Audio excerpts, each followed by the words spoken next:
Hello, everybody. Today is day 149. We're beginning the book of Kings, chapter 1 and 2, and we'll be reading Psalms 37, 71, and 94. Now, David is old and he's advanced in years and he's nearing the end of his life. He's about to die, and as he nears death, there's an attempt by one of his older living sons, Adonijah, to deceitfully seize the throne. Now remember that David had heard from God, and Solomon was the one that had been selected and chosen, and in fact had already been anointed for this position. So Adonijah desires to be king, and so he convinces Joab and Abiathar the priest to support and to aid Adonijah in this plan. Zadok the priest and Nathan the prophet are with David, and they have pledged their loyalty to him. Nathan makes an interesting plan, which includes Bathsheba. They begin to tell through Bathsheba. David is informed of what is happening with his son Adonijah. So David then calls for a royal celebration. Solomon, he gives him his personal donkey. Solomon is riding through the streets.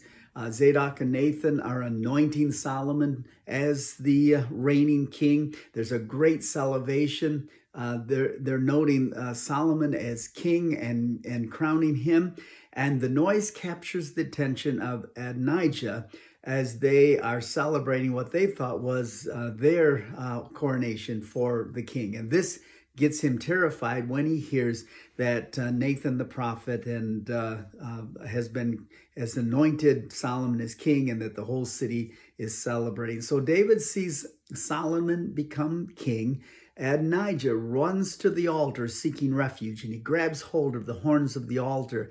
And Solomon, interesting enough, extends grace, and could have certainly had him killed immediately. But later, unfortunately, Adonijah, rather than taking the grace that God had offered him through Solomon, deceitfully attempts to position himself for a future reign. And as a result of that, Solomon then sees to it that Adonijah is killed. Now, David, to Solomon, he gives him some advice and some cautions. And basically, we find these in the first two chapters of King. He says to Solomon, now listen, I want you to be strong, and I want you to prove yourself to be a man. In other words, I want you to man up. The second thing he says, I want you to obey God. This is going to be extremely important, to take heed to the commandments and the laws of God. And he said, if you'll do that, then indeed you're going to prosper in everything that you do. And not only that, your throne will be permanent, as had been promised in the covenant. This would be an everlasting throne, and it would be a continuation if indeed Solomon would remain true to these commitments that David had placed before him. David's final strange request. Now, this one to me is unusual, because we see David in so many cases offering grace and mercy and kindness. In fact, many times doing things that we ourselves will find ourselves saying, I don't know if I could do that.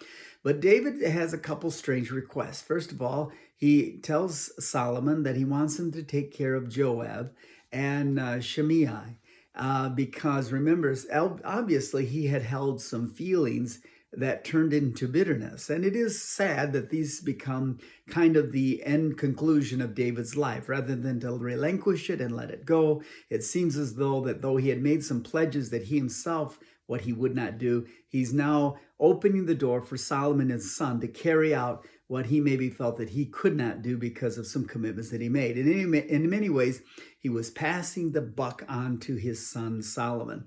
It is sad that this is David's final request, and it has to do with revenge. He's taking matters into his own hands. The Psalms today implores us not to fret because of evildoers, for they will soon be cut down like the grass. This is a reminder for all of us.